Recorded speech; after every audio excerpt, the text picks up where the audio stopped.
We've gone through one negative quarter already, quarter one, quarter two. If it goes again negative, then by definition, we are in a recession.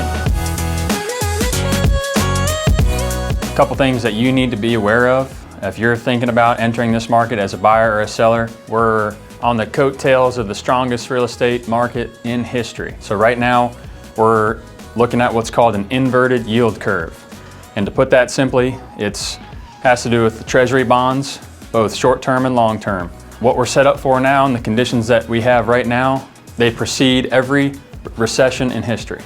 Eventually, the rate hikes that the feds are making will result in decreased home sale prices and increased inventory in the form of competition for you on the market. What that means to you if you're a buyer in the market right now, looking to make a transaction over the next year, is that now, and really last year was the best time for you to purchase a property. This month we're going to focus on talking about buyer strategies to get your offer accepted. One of which you hear about all the time is offering over asking. So we have this list price, we walk into the house. If you really want it, it's well worth considering how you can go above and beyond that offer price. So you might not want to look at the very top of your budget. Beyond that, there's also some other creative strategies, such as offering to pay seller taxes so that way they are paying less at closing, but you'll be paying it instead. And I've even seen where the creative strategy of offering to pay for the seller's moving truck is just an extra added incentive to get the seller to consider why your offer is the best, the strongest, and should be accepted. But how are we going to make those terms a little stronger and make them stand out compared to the other 5 to 10 that might be on the table? One of those things we're doing is having the inspector come with us on the showing, especially when we know that your buyers are going to be putting in an offer.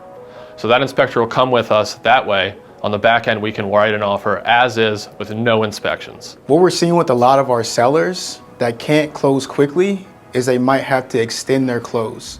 So what this looks like is two different things.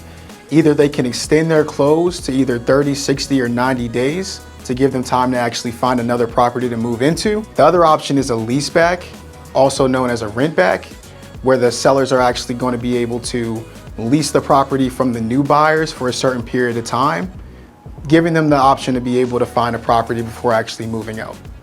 On the flip side to that though, if you're a seller and you're considering selling, there's no better time than now. These are all the things that buyers are doing to get into your house. What you need to be prepared for is acting quickly, making smart analytical decisions, and leaving your emotions aside. We want to position you to make the most amount of money, buy the best deals, and to maximize your bottom line. So if you have any questions about how to buy or sell your home, feel free to contact the Newman Group at any time because we're here to help you with all your housing needs.